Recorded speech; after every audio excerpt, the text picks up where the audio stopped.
Tech tycoon Larry Ellison will control Paramount Global after Skydance deal closes.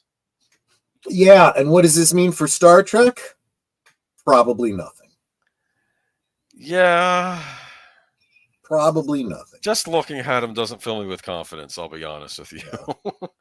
Yeah. For starters, he's a tech guy, and I've heard a lot of the problem with Hollywood and even the game industry is they're treating all this stuff like tech startups. It's these are art forms. Leave it be. Larry Ellison, the mega billionaire founder of Oracle, will be the majority shareholder of National Amusements, Inc., the company that controls Paramount Global, after the expected closing of the deal with Skydance Media, led by his son, David Ellison, next year, according to a regulatory filing. Mm-hmm. It was under that Larry Ellison would obtain a majority stake in NIA, but now there's official confirmation he will own 77.5% of National Amusements through Pinnacle Media, a group of three ventures formed as Paramount, according to an FCC filing available at this link. The remaining 22.5% of NAI will be owned by Jerry Cardinal, head of private equity firm Redbird Capital Partners, which teamed with Skydance and the Ellisons on the NA Paramount deal. The filing also reveals that Ellison and Redbird agreed to loan up to $277 million to NAI. During the period prior to the deal closing, National Amusements is permitted to make one loan request during that time. Yeah, Redbird was a friend of Flappy's, but he wanted to go into the business side where Flappy wanted to pursue his dream of acting, so they parted ways. I don't blame him. I get it, you know. Okay. The FCC filing disclosing the owners. It's a Twin Peaks joke for those of you who don't turn into Sparkwood in 21, which you should every be. Tuesday. Yes.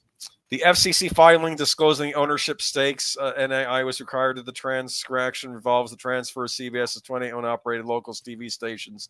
So, okay. All right. Okay. He runs it. Okay. Mm-hmm. Here we go. The company last month said it's cutting 50% of its U.S. workforce and eliminating about 2,000 jobs through the end of 2024 as part of efforts to slash $500 million in yearly costs. Yeah. Oh, that's ironic that they have to slash $500 million. Yeah. That's a good transfer point over into this one. Oh, no. I know. Sherry Redstone. This is what I've said about these things. These people, and especially as we look at these corporate executives and we say, you know, they're pushing these woke agendas and blah, blah, blah, blah, blah, bullshit. All they care about is, oh, thank you.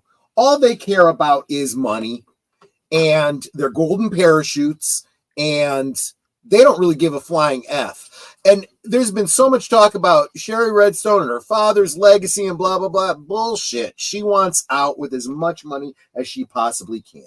Sherry Redstone, chair of Paramount Global, will get $180 million in severance and other benefits on top of hundreds of millions from the sale of her stock to a group led by filmmaker David Ellison. People with knowledge of the matter said the Ellison family and its partner Redbird Capital Partners are paying $1.75 billion to acquire the equity of National Amusements, the Redstone family company that owns most of the voting stack on Paramount.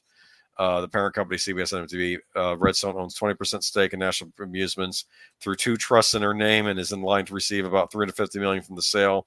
The Ellison Group will also pay all obligations that include a $70 million severance package for Redstone and an unfunded pension liability of $110 million as part of the National Amusements acquisition, said the people who asked not to be identified, discussing non-public information.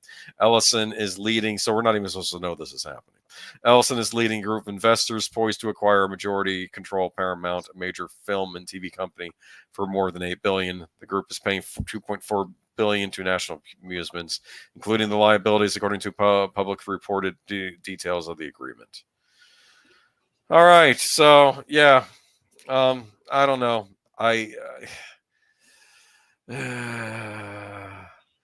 As a recovering Star Trek fan, I'm not holding breath over this Paramount. Yeah, no.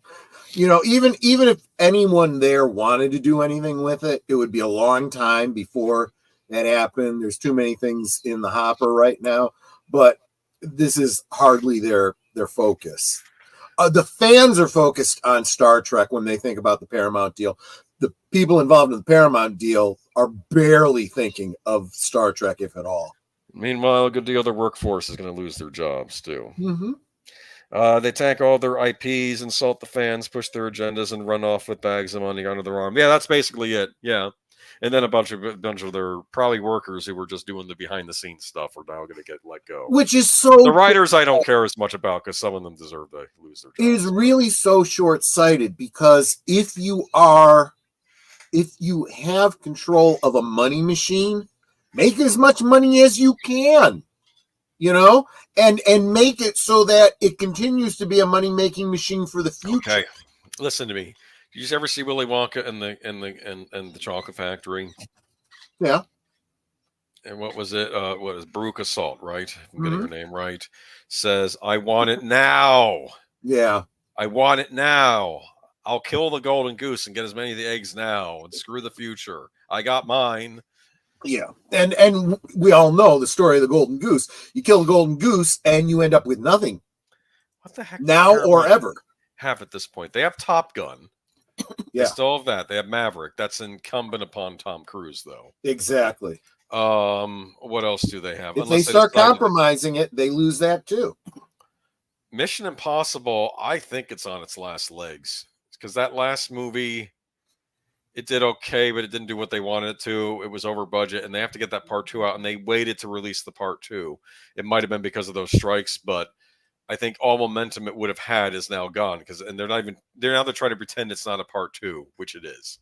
Yeah. It was a part 1 of 2. You didn't buy the game. But did they film them together? I mean, in other words, is the budget real low now as a result?